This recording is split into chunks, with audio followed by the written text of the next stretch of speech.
in therapy so he could go to work again, even though the doctors said he still needed more time. He joined work again and put my mom back into the stay-at-home mom position, like before. Her affair was short-lived. When my brother was born, my dad didn't sign the birth certificate.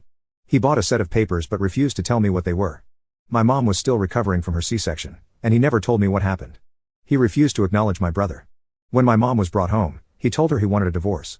It hit my mom like a truck. She literally had a mental breakdown.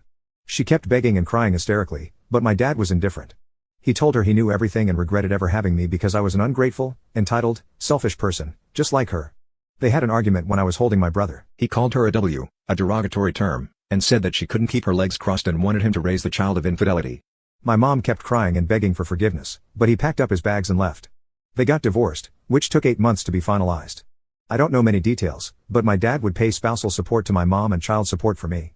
My mom got the house, and besides this, everything was settled. He willingly gave up primary custody of me to my mom and even refused to have weekend visits, just supervised visitation. He never once reached out to me.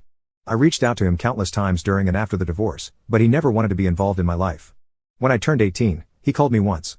I remember being elated that day, but to my surprise, he was cold. He just told me he hoped I stayed happy and that he forgave me for what I did but couldn't forget that he had been betrayed by his own blood. He told me he disowned me. It hit me harder than I ever expected. I remember falling to the ground and crying.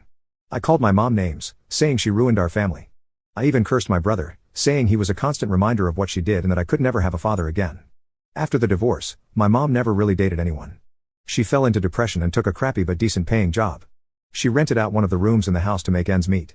She still celebrated their wedding anniversary and cried sometimes. My brother often asks about his father, but I don't have an answer, except for we don't have one. It's been 9 years since the divorce. My mom never really moved on. She occasionally hooks up but never thought of settling down. She thinks working a $60K a year job and getting rent from a single room is enough to make ends meet for the rest of our lives. My dad, on the other hand, got his life together, started a business, remarried, and has a son. I often scroll through his profile. He never accepted my friend or follow request and ignores my texts. But what I've learned is that he's living a great life. Like, you can click on share more to see if there is a part 2. Update: Dad disowned